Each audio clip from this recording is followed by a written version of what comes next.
எல்லாம் உள்ள அல்லாஹ் தஆலா நல்லடியார்களே, அல்லாஹ்வுடைய சாந்தியும் சமாதானமும் இந்த சத்திய மார்க்கத்தை சமூகத்தில் போதிக்க வந்த நபிமார்கள், அவர்களை பின்பற்றி வாழ்ந்தவர்கள், இன்றளவிலும் நம்மோடு வாழ்ந்து கொண்டிருப்பவர்கள் அனைவருமே உண்டாவதாக கூறி ஆரம்பம் செய்கிறேன். அன்பார்ந்த சகோதரர்களே, அல்லாஹ் ரப்பல் ஆலமீன் மனித வாழ்க்கையை இரண்டு வகையிலே சோதிக்கிறார். மனிதன் தன்னுடைய வாழ்நாளில் செய்யக்கூடிய ஒவ்வொரு காரியத்தையும் அல்லாஹ் ரப்பல் ஆலமீன் கவனித்துக் கொண்டே இருக்கின்றார். அதே சூழலில் அல்லாஹ் ரப்பல் ஆலமீனை நெருங்கக்கூடியவர்கள், அவரை விட்டும் தூரமாகி கொண்டிருக்கக்கூடியவர்கள் என்று மனிதர்களிலே வெவ்வேறு சிந்தனைகளிலே வாழ்ந்து கொண்டிருப்பவர்களையும் அல்லாஹ் ஆழ்ந்து கவனித்து அவர்களை சோதிக்கக்கூடிய அந்த பயிற்சியை வைக்கின்றார். பொதுவாக அல்லாஹ்வுடைய செயல் எப்படி இருக்கும் என்றால், சோதனை என்பது எடுத்து சோதிப்பது மட்டுமல்ல, அல்லாஹ் கொடுத்தும் சோதிப்பான் என்பதை நாம் ஒவ்வொரு உரைகளிலும் அறிந்திருப்போம். அதை அல்குர்ஆன் நமக்கு ஆங்காங்கே தெளிவுபடுத்துகிறது. ஒரு இடத்திலே அல்லாஹ் சிலருக்கு எடுத்து சோதிக்கிறான் என்று சொன்னால், எல்லா வளங்களையும், உடல் ஆரோக்கியத்தையும், குடும்பத்தையும், இவைகளில் நஷ்டத்தை ஏற்படுத்தி அல்லாஹ் சோதிக்கும் பொழுது, இன்னொரு இடத்தில் அல்லாஹ் ரப்பல் ஆலமீன் எல்லா வளங்களையும், குடும்பத்தையும், ஆரோக்கியத்தையும், சிறந்த நண்பர்களையும் கொடுத்து பலரை சோதித்துக் கொண்டிருக்கின்றார். இந்த சோதனைகளை நாம் புரிந்து கொள்ள வேண்டும் என்பதுதான், புரிந்து கொள்வதுதான் நாம் மார்க்கத்தை புரிந்து கொள்வதற்கான, அல்லாஹ்வை புரிந்து கொள்வதற்கான ஒரு அடிப்படை அம்சமாகும். பொதுவாக இந்த சோதனைகளை நாம் புரியாவிட்டால் மார்க்கத்தை விட்டே வெளியேறக்கூடிய ஒரு சூழல் எல்லாம் நமக்கு நம்முடைய வாழ்வில் ஏற்படும். நன்றாக கவனிக்க வேண்டும். நம்முடைய வாழ்வில் அல்லாஹ் முன்னாடி தள்ளி வந்திருக்க சமசரிக்கிறேன். நம்முடைய வாழ்வில் அல்லாஹ் நம்முடைய சோதனையாக கொடுத்திருக்கிறான் என்று சொல்லும் பொழுது, அதை நாம் ஆழ்ந்து கவனித்து சிந்தித்து சரி செய்து அல்லாஹ்வை சார்ந்து வாழ்வதற்கு முயற்சி எடுக்க வேண்டும். ஆனால் இது சோதனை தான் என்று புரியாமல் ஒரு மனிதன் தன்னுடைய வாழ்வில் பயணிப்பார் என்று சொன்னால், அந்த சோதனையே நாளைய மனிதன் தவறுவதற்கு காரணமாக ஆகிவிடும். ஆகையால் ஒவ்வொரு சோதனைகளையும், என்ன சோதனை வந்தாலும் சரி, ஒவ்வொரு சோதனையையும் நாம் கவனிக்க வேண்டும். இது அல்லாஹ்வுடைய புறத்திலிருந்து வந்திருக்கிறது. ஒரு நோய் வந்துவிட்டது, தீர்க்க முடியாத ஒரு நோய், இதுவரைக்கும் அதற்கு ஒரு மருந்தே கண்டுபிடிக்கப்பட முடியவில்லை என்று சொல்லப்படக்கூடிய ஒரு நோயை என்னை தாக்கிவிட்டது, அல்லாஹ் பாதுகாக்க வேண்டும். அப்படி ஒரு சூழல் வந்துவிட்டது என்றால், உடனே அல்லாஹ் எதற்கு எனக்கு கொடுத்திருக்கிறான் என்று நாம் யோசிக்க வேண்டும். ஒரு சிறிய நோய், ஒரு பெரிய நோய், ஏதோ கண்டுபிடிக்கப்படாத ஒரு நோய், ஏதோ ஒன்று வந்துவிட்டது, உடனே அல்லாஹ்வை நோக்கி நாம் திரும்ப வேண்டும். மருந்து மாத்திரைகளை நோக்கி திரும்புவதுதான் மனிதனுடைய இயல்பு. அவருடைய சிந்தனை எங்கே இருக்க வேண்டும் என்றால் அல்லாஹ்வை நோக்கி இருக்க வேண்டும். ஒரு பெரிய பலம் வந்து விட்டது, அல்லாஹ் எனக்கு திடீரென்று பொருளாதாரத்தை கொடுக்கிறான், செல்வம் வந்து கொண்டே இருக்கிறது, நான் என்னுடைய வாழ்வில் பொருளாதாரத்தில் வளர்ச்சி அடைந்து கொண்டே இருக்கின்றேன். 30-40 வயது வரைக்கும் நான் தினசரி ஒரு சாயா குடிப்பதற்கு கூட கஷ்டப்பட்டவன். 40 வயதுக்கு மேல் என்னுடைய வாழ்வு அப்படியே தலைகீழாக மாற ஆரம்பிக்கிறது. செல்வ வளங்களை எல்லாம் அல்லாஹ் என்னுடைய கரங்களிலே நான் செய்த முயற்சியின் பலனோ அல்லது ஏதோ ஒரு சூழலில் அல்லாஹ் கொண்டு வந்து சேர்த்துக் கொண்டே இருக்கின்றான். இப்ப என்ன செய்வது? அல்லாஹ்வை சார்ந்து வாழ வேண்டும். இதுவும் சோதனையினுடைய ஒரு அம்சம்தான். அப்ப அல்லாஹ் ரப்பல் ஆலமீன் சோதனைகளை அதற்கு ஒரு வரையறையை கொடுத்து, இதுதான் சோதனை, இது சோதனை இல்லைன்னு தான் சொல்றேன்.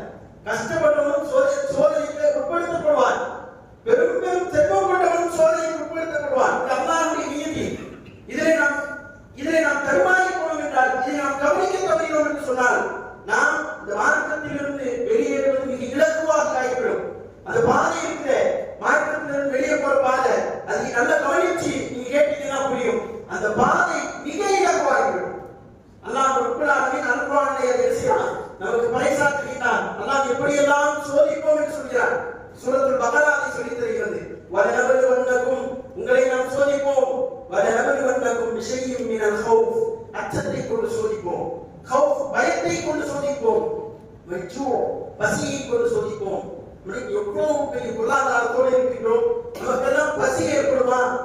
பசி ஏற்படுமா என்று சிந்திக்கக்கூடியவருக்கு பசியை ஏற்படுத்தி அல்லாஹ் சோதனையை கொடுப்பான்.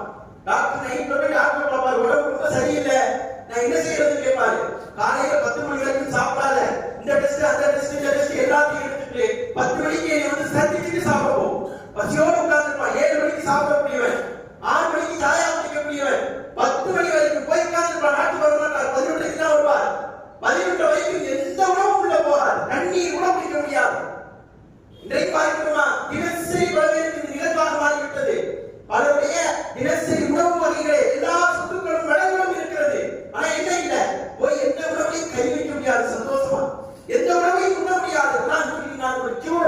பசியை கொண்டு உங்களை நாம் சோதிப்போம்.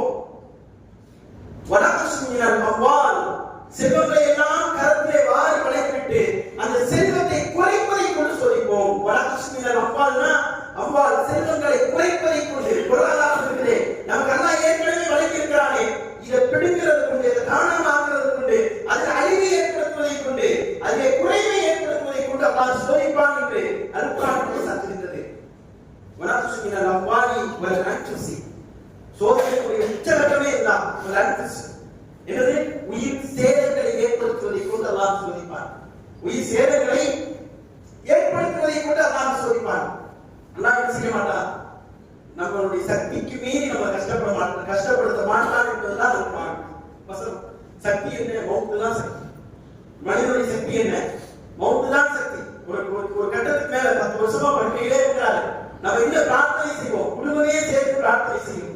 ஒண்ணு எதிர்த்து அந்த மனுஷன் நடக்கணும், இல்ல நல்ல மௌத்தை கொடுத்துக்கிறோமே என்று அல்லாஹ்விடத்திலே கரம் இயற்கையாக நடந்து கொண்டிருக்கிறது. ஒவ்வொரு நாளும் விடாக்கமாக பார்த்துக் கொண்டிருக்கிறோம். குடும்பமே பிரார்த்தனை செய்கிறது, நம்ம மௌத்தா போகணும். எந்த சூழல்ல 10 வருடமாக கையை அசைக்க முடியாமல், காலை அசைக்க முடியாமல், உண்ண முடியாமல், உண்டதை வெளியே கழிக்க முடியாமல் தன்மாறி கொண்டிருக்கக்கூடிய வேதனையை சுழண்டு கொண்டிருக்கக்கூடிய சூழலை பார்த்துவிட்டு குடும்பமே சேர்த்து எனக்காக பிரார்த்தித்து எப்படி பிரார்த்தித்து அவருக்கு ஒரு ஆரோக்கியத்தை கூடியாதா இல்லைன்னா அவருக்கு ஒரு நல்ல மரணத்தை கொடுத்து விடு என்று எல்லோரும் சேர்ந்து பிரார்த்திக்கக்கூடிய அந்த சூழலை பார்க்கிறோம். அந்த மௌத்துக்கிறது அல்லாஹ் எங்க கொண்டு வரான்? சோதனை என்கிற கட்டத்தில் கொண்டு வருகிறான். உயிர்களிலே சேதத்தை ஏற்படுத்துவதை கொண்டு அல்லாஹ் உங்களை சோதிப்பான். சமராத்னா பழங்கள், நம்ம கிடைக்குது பாருங்க, பழங்கள் சீசனுக்கு சீசன் நம்ம பழங்களை எடுத்து குசிக்கிறோமே, சில எல்லா பழங்களும் எல்லா நாட்களும் கிடைக்காது. சில பழங்கள் தான் என்ன செய்யும், ரெகுலரா நமக்கு கிடைச்சிட்டே இருக்கும். பல பழங்கள் எப்படி இருக்கும்னா அந்த சீசனுக்கு தான் அது கிடைக்கும். அந்த சீசன் உணவு சொல்லுவாங்க. இந்த குளிரை தாங்கிக் கொள்வதற்கு சில பழங்களை எல்லாம் படைத்திருப்பாங்க நம்முடைய பகுதிகளை பொறுத்து. அதை வாங்கி விரும்பி சாப்பிடுவாங்க. இது ஒவ்வொரு சீசனுக்கு மாறும். வெயிலுக்கு மாறும், கோடை காலத்துக்கு மாறும், குளிர்காலத்துக்கு மாறும், பனிகாலத்துக்கு மாறும், காற்று காலங்களிலே சில பழங்கள் கிடைக்கும். எல்லா சீசன்லையும் எல்லா பழங்களும் கிடைச்சிட்டே இருக்காது. இந்த பழங்கள் இருக்குல்ல, இதுல இன்னைக்கு பற்றாக்குறை ஏற்பட்டு இருக்குது. அல்லாஹ் என்ன சொல்றான்? வஸமராத்தி பழங்களிலே குறைவை ஏற்படுத்துவோம் அப்படிங்கிறான். பழங்கள் இருக்குல்ல, அந்த பழங்களை கொண்டு உங்களை சோதிப்போம் என்று அல்லாஹ் சொல்கிறான். அப்ப இவ்வளவு சோதனைகளையும் அல்லாஹ் முன்னால வச்சுட்டு அல்லாஹ் சொல்ற செய்தி என்ன தெரியுமா? மூமின்களுக்கு அல்லாஹ் சொல்லக்கூடிய அற்புதமான செய்தி. இந்த செய்தியை காதுல வாங்கிக்கணும். என் வாழ்க்கையில் எவ்வளவு சோதனைகள் வந்தாலும் சரி, அல்லாஹ்வுடைய புறத்திலிருந்து வரக்கூடிய என் வாழ்வில் ஏற்படக்கூடிய ஒவ்வொரு மாற்றமும் அல்லாஹ் ரப்பல் ஆலமீன் அவ்வளவு அற்புதமாக எனக்கு கொடுத்திருக்கிறார் அப்படின்னு நாம நினைக்கணும்னா அல்லாஹ் சொல்லக்கூடிய ஒற்றை செய்தியை கேட்கணும். ரெண்டே வார்த்தை தான், வபஷிர் ஸாபிரீன். நபியே, பொறுமையாளர்களுக்கு சுபச்செய்தி சொல்லுங்க. எல்லா சோதனையும் வரும். யாருக்கு சுபச்செய்தி? பொறுமையாளர்களுக்கு சுபச்செய்தி. கோபப்படுறவன், ஆத்திரப்படுறவன், இப்படி அல்லாஹ் எனக்கு ஏற்படுத்திட்டானே, இப்படி ஒரு உயிரிழப்பை குடும்பத்தில் ஏற்படுத்தி விட்டானே, இருக்குமே நான் உண்ண முடியவில்லையே, பசியோடு கிடக்கிறேனே, இப்படி பயமுறுத்துகிறார்களே அரசை கொண்டு, இப்படி ஒரு சூழலை அல்லாஹ் எனக்கு ஏற்படுத்தி விட்டானே, ஒரு மௌத்தை என்னுடைய குடும்பத்தில் ஏற்பட்டு விட்டதே, இப்படி அல்லாஹ்வுடைய விஷயத்தில் கோபப்படாமல் இதெல்லாம் அல்லாஹ்வுடைய புறத்திலிருந்து வந்திருக்கக்கூடிய ஒரு சுபச்செய்தி. நான் பொறுமையாக ஏற்றுக்கொள்கிறேன், நான் பொறுமையாக ஏற்றுக்கொள்கிறேன் என்று பொறுத்துக் கொண்டு நடக்கக்கூடியதை எதிர்கொண்டு வாழ்வோம் என்று சொன்னால் அல்லாஹ் ரப்பல் ஆலமீன் சுபச்செய்தி சொல்கிறார். உங்களுக்கு சுபச்செய்தி இருக்கிறது என்கிறான். அவ்வளவு அற்புதமான செய்திகளை முன்னிறுத்தி அல்லாஹ் சொல்லக்கூடிய தகவல் என்ன? மூமின்களுக்கு சுபச்செய்தி. சோதனைகள் பொழுது பொறுமையாக இருக்கிறது. 2 கூட்டம் தான் சமூகத்திலே, உலகத்தில் 2 கூட்டம் தான். ஒன்று கொடுக்கப்பட்டவர்கள், ஒன்று எதுவும் வழங்கப்படாதவர்கள், ஒன்று ஏழைகள், ஒன்று செல்வந்தர்கள். 2 கூட்டம் தான். செல்வந்தர்கள் எல்லாரும் பாவிகளா? கிடையாது. ஏழைகள் எல்லாரும் நல்லடியார்களா? கிடையாது. செல்வந்தர்களில் நல்லவர்கள் பாவிகள் இருப்பது போல நல்லடியார்கள் இருக்கிறார்கள். ஏழைகளில் செல்வந்தர்கள் இருப்பது போல, ஏழைகளில் நல்லடியார்கள் இருப்பது போல பாவிகளும் இருக்கிறார்கள். வரலாறு நமக்கு சொல்லித் தருகிறது. நபி சுலைமான் அலைஹிஸ்ஸலாம் அவர்களுடைய வரலாறு ரொம்ப அற்புதமாக நமக்கு பதிவு செய்கிறது. செய்தி என்ன தெரியுமா?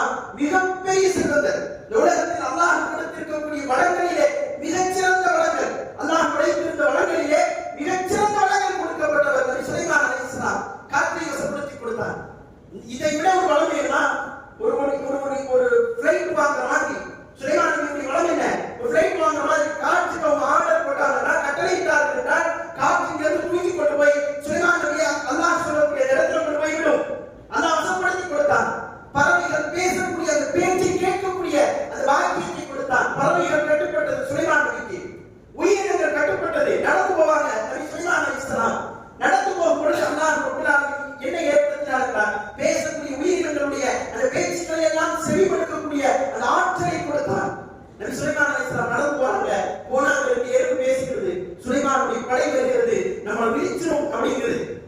சுலைமானை பார்த்து சிரிக்கிறாங்க. அல்லாஹ் அப்படியான வல்லமைகளை சுலைமானுக்கு கொடுத்தார். கொடுத்துட்டு அல்லாஹ் இன்னும் என்ன கொடுத்தான் தெரியுமா? சுலைமானுக்கு ஹையஸ்டா என்ன கொடுத்தான் தெரியுமா?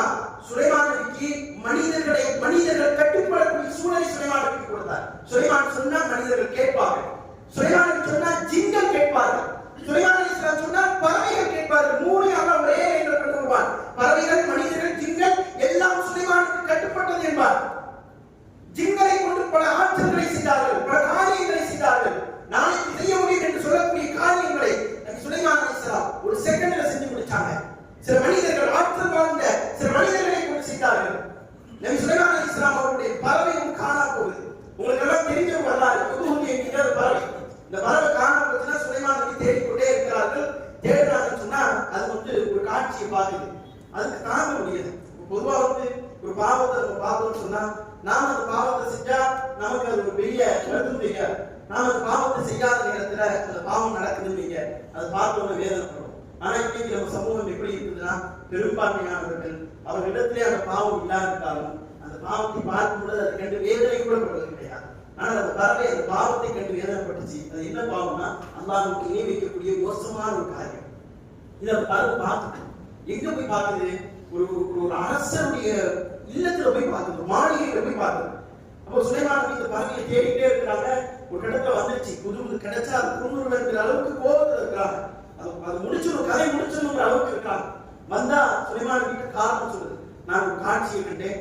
அந்த அந்த காட்சியில இருக்கக்கூடியவங்க யாருன்னா சபா என்று சொல்லக்கூடிய நாட்டினுடைய அரசி. அந்த நாட்டினுடைய அந்த அரசி அல்லாஹ்வுக்கு இணை வைக்கக்கூடிய காரியத்தை செய்து கொண்டு இருக்கிறார். எப்படி வேதனைப்படுத்துவாங்க? ஒரு உயிரினம் அல்லாஹ் ரப்பல் ஆலமீன் மறுமையிலே கடுமையாக கோபப்படுகிறார் என்றால் தனக்கு இணை வைத்த நிலையில் ஒருவன் அல்லாஹ்வை சந்தித்துக் கொள்கிறான்.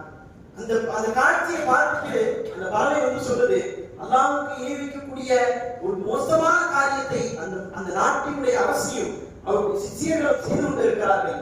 இந்த சூழலை நான் கண்டுவிட்டு வந்தேன். இது எனக்கு வேதனை ஏற்படுத்தியது என்று சுலைமான் அலைஹிஸ்ஸலாத்துக்கு அந்த குரு சொல்லுது.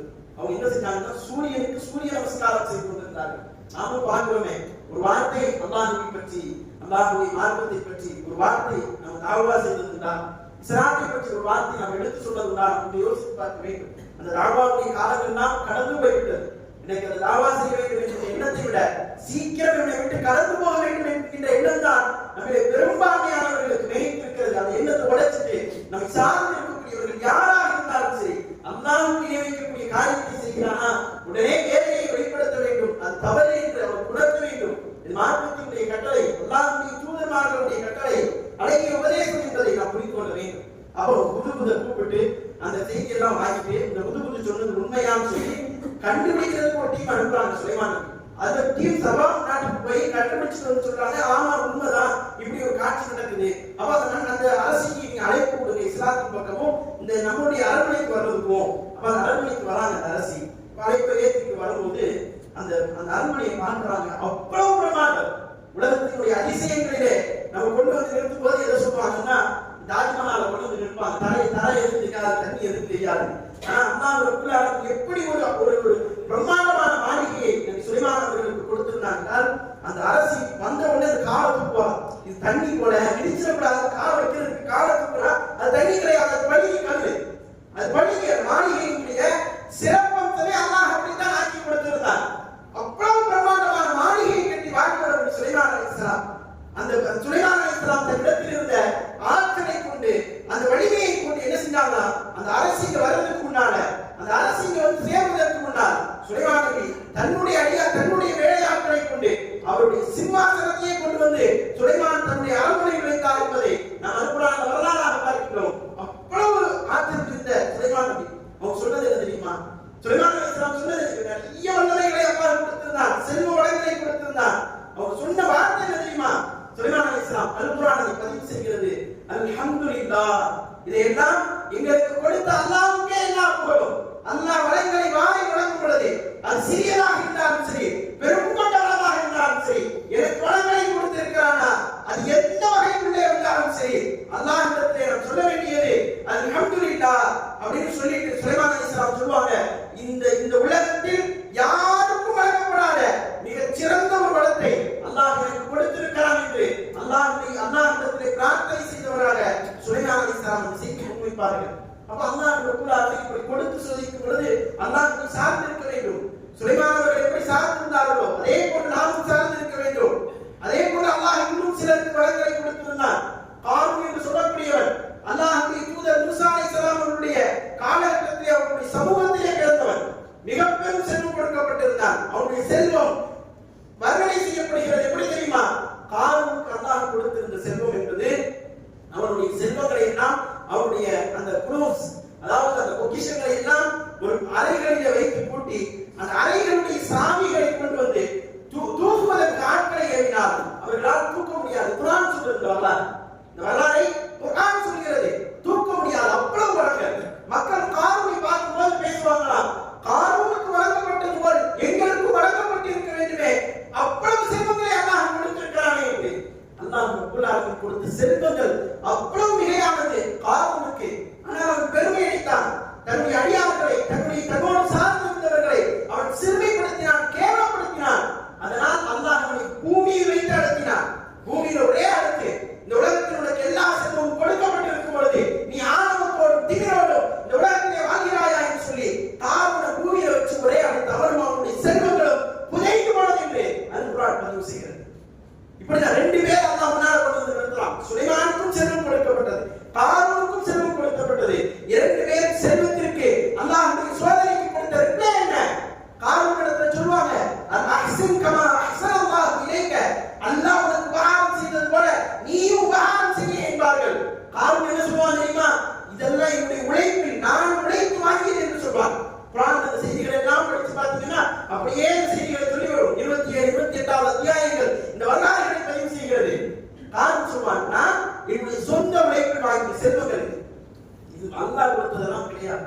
என் மூதாதையர்கள் பாரம்பரியமாக பரம்பரையாக நாங்கள் சம்பாதித்து வந்தது என்று பேசுவான். பூமியை வச்சு ஒரே அளித்தான்.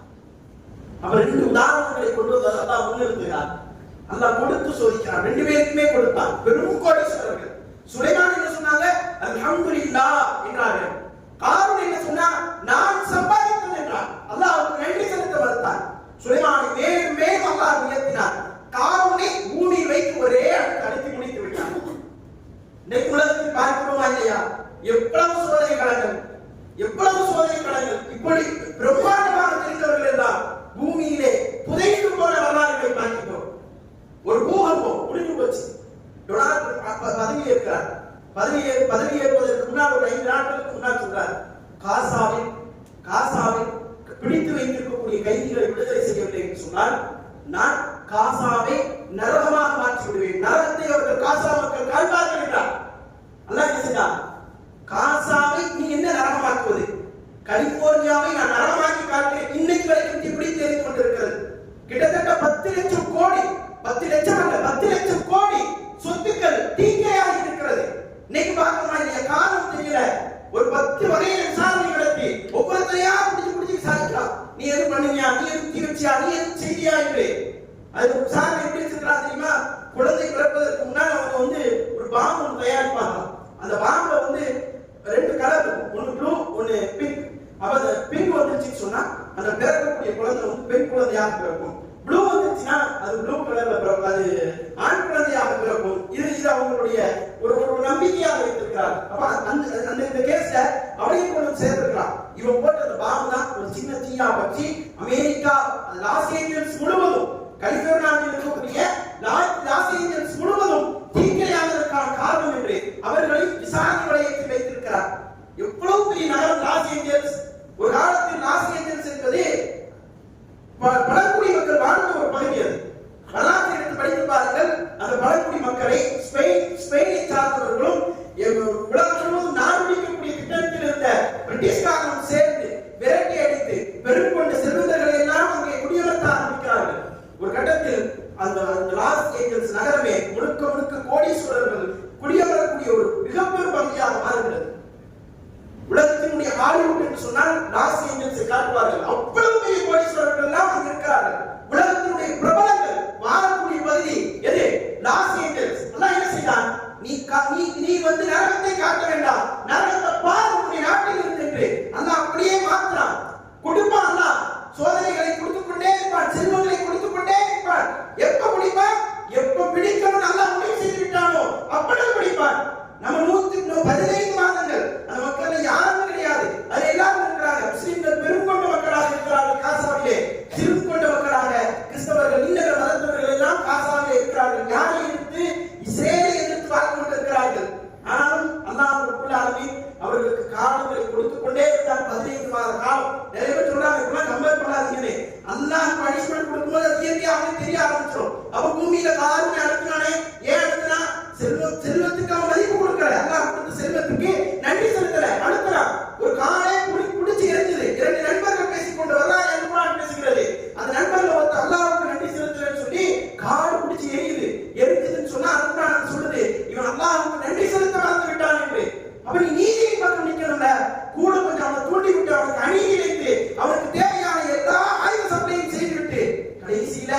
அந்த அங்கே குடிச்சு எரிய ஆரம்பிச்ச உடனே போர் நிறுத்தம் ஆரம்பமாகிவிட்டது. அல்லாஹ் எங்க அடித்தாரு எங்க சரி செய்வது. அப்ப அல்லாஹ் இதைத்தான் சொல்றான், வஸ்ஸிர் சாபிரீன், பொறுமையாளங்க, பொறுமையாளர்களுக்கு அல்லாஹ் சுபச்செய்தி சொல்கிறான். அல்லாஹ்வுடைய அந்த சோதனைகளை நாம் பார்க்கும்போது அல்லாஹ்விடத்திலே கரம் வைக்க வேண்டும், அல்லாஹ்விடத்திலே நாம் மன்றாட வேண்டும், அல்லாஹ் தான் உதவி செய்ய வேண்டும் என்கிற சூழலிலே, நம்மால் எதுவும் செய்ய முடியாது என்கிற சூழலிலே அல்லாஹ்விடத்திலே முழுமையாக சார்ந்து இருக்க வேண்டும். எவ்வளவு பெரிய மோசமான சூழலாக இருந்தாலும் சரி, எவ்வளவு பலமாக இருந்தாலும் சரி, எல்லா சூழலும் அல்லாஹ்வை சார்ந்து இருக்க வேண்டும் என்பதை அல்லாஹ்வுடைய சோதனை சொல்லும். ஏழ்மையில் இருக்கிறோம், வறுமையில் இருக்கிறோம், இதெல்லாம் என்ன ஒரு வாழ்க்கை என்று பேசுகிறார்கள். நான் எவ்வளவு தொழுகிறேன் தெரியுமா, என்னை அல்லாஹ் சோதிக்கிறான் என்கிறார். ஒரு நண்பர் ஒரு வட்டி வாங்கிட்டு அவர் சொல்றாரு, நான் 2 நாள் ஜமாத் தொழுகை போல, அல்லாஹ்வுக்கு மீது கோபத்தில் இருக்கிற எனக்கு அவ்வளவு சோதனை, வல்லாஹி நான் போய் சொல்லல, உண்மையிலேயே சொன்னார், அல்லாஹ்வுக்கு மீது நான் கோபத்தில் இருக்கிறேன், எனக்கு அவ்வளவு சிரமங்கள் வாழ்க்கையில். ஒவ்வொரு நாளும் தஹஜ்ஜுத் தொழுகையிலிருந்து இரவு இஷா தொழுகை வரை அல்லாஹ்வை சார்ந்து வாழ்ந்த நண்பர். அவருடைய சூழலை பாருங்க, அல்லாஹ் இப்படி வாழ்வினுடைய அந்த திசையை மாற்றிருப்பான் சோதனையை கொண்டு. அப்ப நாம கவனமாக இருக்க வேண்டும். என்ன விஷயங்களில் கவனமாக இருக்க வேண்டும் என்றால், அல்லாஹ்வுடைய புறத்திலிருந்து வரக்கூடிய எல்லா விஷயங்களையும், A to Z எல்லா விஷயங்களிலும் நாம் கவனமாக இருக்க வேண்டும். இது அல்லாஹ்வுடைய புறத்திலிருந்து வரக்கூடிய சோதனை என்பதை புரிய வேண்டும். எவ்வளவு சொத்துக்கள் உள்ளே வந்தாலும் சரி, எவ்வளவு இழப்புகள் நம் இடத்திலிருந்து வெளியே போய் கொண்டிருந்தாலும் சரி, சிரமங்கள் உள்ளே வந்தாலும் சரி, இது அல்லாஹ்வுடைய புறத்திலிருந்து வந்திருக்கக்கூடிய சோதனை. நான் பொறுமையாக இருக்கிறேன், எனக்கு அல்லாஹ் சுபச்செய்தியை தருகிறான் என்பதை நாம் கவனத்தில் கொண்டு நம்முடைய வாழ்வில் நாம் தடுமாறக்கூடிய இந்த தருணங்கள் எல்லாம் அல்லாஹ் நம்மோடு இருக்கிறான் என்பதையும் நாம் புரிந்து கொள்ள வேண்டும். அல்-குர்ஆன் வந்து பேசுகிறது, எப்படி பேசுறது தெரியுமா? அல்லதி خلقல் மௌத வல் ஹயாத லியப்லுவக்கும் அய்யுக்கும் அஹ்ஸனு அமலா. அல்லாஹ் வந்து உங்கள் செயலால் அழகானவர் யார் என்பதை சோதிப்பதற்காகத்தான் خلقல் மௌத, மௌத்தையும் ஹயாத்தையும் படைத்திருக்கிறார், மரணத்தையும் வாழ்வையும் அல்லாஹ் படைத்திருக்கிறார். அவன் சும்மா படைக்கிறார். உங்களை படைத்து விட்டிருப்பதனுடைய அடிப்படை நோக்கம் என்ன? அடிப்படை நோக்கம் என்ன? இந்த உலகத்தில் உங்களை வர்ணிக்க செய்வதனுடைய அடிப்படை நோக்கம் என்ன? எவ்வளவுக்கும் ஐயுக்கும் அஹ்ஸனு அமலா, உங்களின் செயலால் அழகானவர் யார் என்று சோதிப்பதற்காக. சூரத்துல் இன்சான் என்கிற அத்தியாயம் ரொம்ப அழகா சொல்லும். ஹலகா அலல் இன்சானி மின தஹ்ரி லம் யகுன் ஷைஅன் மذ்குரா இன்னா ஹலக்னல் இன்சான மின் நுத்ஃபத்தின் அம்ஷாதின். இன்னா ஹலக்னல் இன்சான, நிச்சயமாக மனிதனை நாம் படைத்தோம், மின் நுத்ஃபத்தின் அம்ஷாத். அப்படியே அல்லாஹ் சொல்றான். அம்ஷாத்னு சொன்னா இந்த ஆண் பெண்ணுடைய இந்த கலக்குள்ள அந்த 2 கலந்து இருக்கக்கூடிய அந்த இந்து துளிக்கு என்ன சொல்வாங்க? அம்ஷாத்னு சொல்வாங்க. அந்த கலப்பான இந்திய துளியிலிருந்து மனிதரை நாம் படைத்தோம். இன்னா ஹலக்னல் இன்சான மின் நுத்ஃபத்தின் அம்ஷாதின். எதற்காக படைத்தோம் என்றால் நபுதலீஹி, அவனை நாம் சோதிப்பதற்காக படைத்தோம். மேலும் அவனை சோதிப்பதற்காகத்தான் பார்க்கக்கூடியவனாகவும் கேட்கக்கூடியவனாகவும் நாம் ஆக்கினோம் என்று அல்-குர்ஆன் பேசுகிறது. அப்ப அல்-குர்ஆன்ல பல இடங்கள் அல்லாஹ் ரப்பல் ஆலமீன் இந்த செய்திகளை எல்லாம் சொல்லிட்டு உன்னை படைச்சதினுடைய நோக்கமே நான் வந்து இந்த உலகத்தில் உன்னை சோதிப்பதற்காகத்தான் என்று பறைசாற்றுகிறார். அப்ப சோதனை சமயத்தில் நாம் தடுமாறக்கூடாது என்பது அல்-குர்ஆனுடைய ஸ்ட்ராங்கான உபதேசம், ரொம்ப வலுவான உபதேசம். சோதனை வந்துச்சுன்னா தடுமாறாதீங்க. அது என்ன மாதிரியான சோதனையா இருந்தாலும் சரி, மறுபடியும் நாம் மனதில் பதிவு வைக்க வேண்டும். நம்முடைய வாழ்வில் ஏற்படக்கூடிய பொருளாதார இழப்பு, நம்ம வாழ்வில் ஏற்படக்கூடிய குடும்ப இழப்பு, நம்முடைய வாழ்வில் ஏற்படக்கூடிய என்னுடைய உடல் ஆரோக்கிய இழப்பு, இப்படி எதுவாக இருந்தாலும் சரி, சமூகத்தின் மீதான தாக்குதல் எதுவாக இருந்தாலும் சரி, அல்லாஹ் ரப்பல் ஆலமீன் இந்த சோதனைகளை, இந்த விஷயங்களில் எல்லாம் நம்மை சோதித்துக் கொண்டே இருக்கிறான். இதுக்கு ஆப்போசிட்டான என்ன நிகழ்வின் வாழ்வில் ஏற்பட்டாலும் அல்லாஹ் கொடுக்கக்கூடிய வளங்கள், வாக்கியங்கள் எது ஏற்பட்டாலும் சரி, வரும் பொழுது நான் கூவத்தை இல்லாமல்லா இந்த வார்த்தையை அல்லாஹ் எதிர்பார்க்கிறான். முஸ்லிம் அல்லாஹ்வை சரணடைய வேண்டும் என்றால் லா ஹவ்ல வலா குவத்த இல்லா பில்லாஹ். எனக்கு பேச ஆற்றலை கொடுத்திருக்கிறானா, அதற்கு சொல்ல வேண்டும். கேட்க ஆற்றலை கொடுத்திருக்கிறானா, பார்க்க கொடுத்திருக்கிறானா, சுவாசிக்க கொடுத்திருக்கிறானா, நடப்பதற்கு கொடுத்திருக்கிறானா, வாழ்வதற்கு கொடுத்திருக்கிறானா, தொழுவதற்கு கொடுத்திருக்கிறானா, எல்லாவற்றுக்கும் என் வாழ்வில் நடக்கக்கூடிய அத்தனை அம்சங்களுக்கும் அல்லாஹ்வுக்கு நன்றி சொல்லிக் கொண்டே இருக்க வேண்டும். இது சோதனையினுடைய வெளிப்பாடாக பூமியிடத்திலிருந்து வரக்கூடிய மிகச்சிறந்த நற்பண்பு என்பதை நாம் புரிந்து கொண்டு நம்முடைய வாழ்வில் அல்லாஹ் கொடுக்கக்கூடிய ஒவ்வொரு சோதனை களங்களிலும் நாம் அல்லாஹ்வை சார்ந்து நிற்க வேண்டும். அப்படி சார்ந்து நிற்கும் பொழுது அல்லாஹ்வுடைய உதவி நமக்கு கிடைக்கும். அது சும்மா கிடைக்காது. மனிதர்கள் கொடுப்பது போன்ற உதவி அல்லாஹ் கொடுக்க மாட்டான். அல்லாஹ் கொடுக்கக்கூடிய உதவி ரொம்ப சூப்பரா இருக்கும். உங்களுடைய தகப்பனாருக்கோ உங்களுடைய பிள்ளைகளுக்கோ நீங்கள் செய்யக்கூடிய ஒரு உதவிக்கு அவர்களுடைய உதவி பதில் உதவி எப்படி இருக்கும்? யோசிச்சு பாருங்க. உன் பிள்ளை ரொம்ப கஷ்டத்துல இருக்கிறார், இல்ல உங்க தகப்பனார் மிக மிக மோசமான ஒரு சூழலில் இருக்கிறார். அவர் எழுந்து நடப்பதற்குண்டான அத்துணை காரியங்களையும் செய்துவிட்டீர்கள். உங்களை எப்படி அரவணைப்பார் அவர்? அல்லது உங்களுடைய நண்பர் மிக பலகீனத்தில் இருக்கிறார், பொருளாதாரத்திலோ உடலாரோக்கியத்திலோ நலிந்து போயிருக்கிறார். அவர் எல்லா வகையிலும் மேம்பட்டு இருப்பதற்கு நீங்கள் முக்கிய காரணமாக இருக்கிறீர்கள். உங்களோட வாழ்க்கையில் எங்க ஒழிப்பார்? நீங்க தான் ஃபர்ஸ்ட். அவருக்கு நடக்கக்கூடிய அடுத்த நன்மை அடுத்த தீமை அத்துணையிலும் நீங்கள் தான் முதலிடம். அல்லாஹ் ரப்பல் ஆலமீன் அப்படித்தான் தேர்ந்தெடுப்பான் உலகத்தில் உள்ள அடியார்கள்.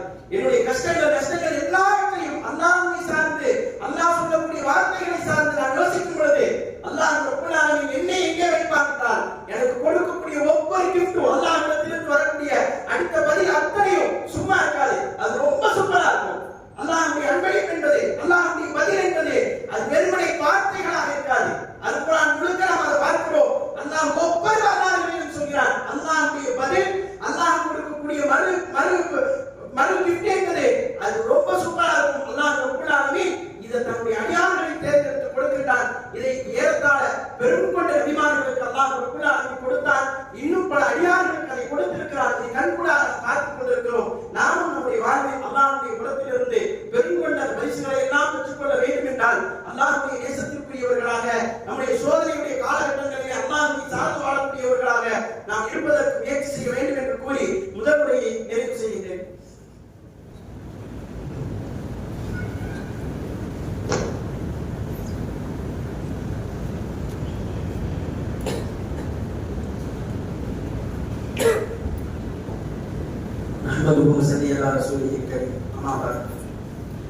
அன்பார்ந்த சகோதரர்களே, ஜும்மாவுடைய முதல் உரையில் சோதனையுடைய அந்த சூழலை அல்லாஹ் எப்படி அமைத்திருப்பார் என்பதையும் பார்த்தோம். அதிலே சோதனை என்பது அல்லாஹ் ரப்பல் ஆலமீன்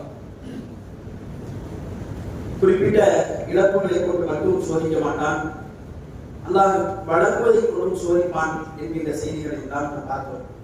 இந்த செய்திகளை எல்லாம் நாம் நினைவில் வைத்து நாம் நம்முடைய வாழ்வில் நமக்கு அல்லாஹ் எதை வழங்கினாலும் சரி, அது ஒரு 10 ரூபாய் மதிப்புள்ள பொருளாக இருந்தாலும் சரி, அல்லாஹ்வுடைய புறத்திலிருந்து அது வந்திருக்கிறது என்பதை நாம் உணரும் பொழுது நாம் அல்லாஹ்வுக்கு அதற்கு நன்றி செலுத்தி, அதே போல நம்மிடத்திலிருந்து அல்லாஹ் எதை எடுத்துக்கொண்டாலும் சரி, அது பல கோடி மதிப்புள்ள பொருளாக இருந்தாலும், நம்முடைய உயிரை விட மேலான ஒரு உறவாக இருந்தாலும் சரி, அல்லாஹ்விடத்தில் அதை ஒப்படைத்து நாம் முழுக்க முழுக்க இதெல்லாம் சோதனை என்பதை தெளிவாக புரிந்து கொள்ள வேண்டும் என்கிற அந்த செய்திகளை நாம் மீண்டும் நினைவில் நிறுத்தி நம்முடைய வாழ்வில் அல்லாஹ் எல்லா விஷயங்களையும் நாம் அல்லாஹ்வை நெருங்க நெருங்க நெருங்க நம்மை சோதித்துக் கொண்டே இருப்பான் என்பதை புரிந்து கொண்டு நம்முடைய வாழ்வில் நடக்கக்கூடிய அத்துணை காரியங்களை அல்லாஹ்விடத்திலே சமர்ப்பித்து நம்முடைய வாழ்வை முழுக்க முழுக்க மார்க்கத்தோடு சேர்த்து வாழ்வதற்குண்டான பிரார்த்தனைகளை அல்லாஹ்விடத்திலே செய்வோம். வாழ்வில் நடக்கக்கூடிய அத்துணை அம்சங்களும் சோதனை களமாகத்தான் அல்லாஹ் ஆக்கியிருக்கிறான் என்பதை நாம் புரிந்து கொண்டு நம்முடைய வாழ்வை நாம் அடுத்த கட்டத்தை துவங்குவோம் என்று கூறி நிறைவு செய்கின்றேன். அகூலு கௌலி ஹாதா அஸ்தக்ஃபிருல்லாஹ் லி வ லக்கும். அஸ்ஸலாமு அலைக்கும் வ ரஹ்மத்துல்லாஹி வ பரகாத்துஹு.